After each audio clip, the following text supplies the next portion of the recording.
Merci. Le groupe France Insoumise affirme à nouveau son soutien plein et entier au projet de prolongement de la ligne 1. Ce renforcement du maillage de transport public de qualité est extrêmement attendu par les riverains, et ce depuis des années.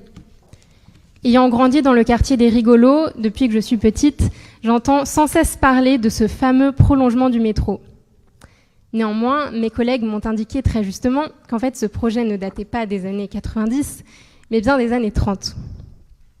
Et bien aujourd'hui, nous arrivons à un moment charnière, car avec ce projet d'enquête publique, nous pourrions enfin obtenir un avancement significatif sur ce projet d'intérêt général.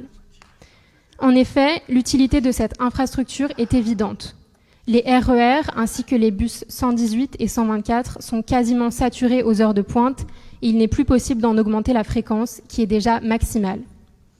Ces conditions de transport dégradées poussent des habitants qui en ont la possibilité à se tourner vers des transports individuels plus polluants tels que la voiture, les taxis ou encore les VTC. Le nombre de Franciliens et de Franciliennes ne va avoir de cesse d'augmenter, avec une augmentation moyenne de 50 000 Franciliens chaque année. Et il est temps de prendre les devants pour conserver un maillage de transport public adapté, qui soit non surchargé, rapide et sécurisant pour les usagers et les usagères. Alors oui, nous entendons les arguments concernant les externalités écologiques négatives de ce projet. Il s'agit d'une infrastructure importante, imposante, qui va bien évidemment nécessiter des travaux massifs, qui seront d'ailleurs essentiellement souterrains. Le débat des mesures compensatoires devra être mené de manière sérieuse en son temps. Mais doit-on pour autant se priver de nouvelles infrastructures utiles de transport public ? Nous vivons en ville, dans le Grand Paris, et les transports en commun ont une place centrale dans nos vies. En termes de temps, en termes de stress et en termes de sentiment d'insécurité lorsque les bus et les RER sont pleins, notamment pour les femmes. Je vous invite à observer qui renonce en premier à monter dans des transports saturés pour finir son trajet à pied ou en transport individuel.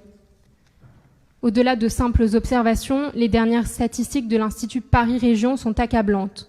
Pas moins d'une femme sur 5 affirme avoir peur lorsqu'une gare ou une rame est bondée.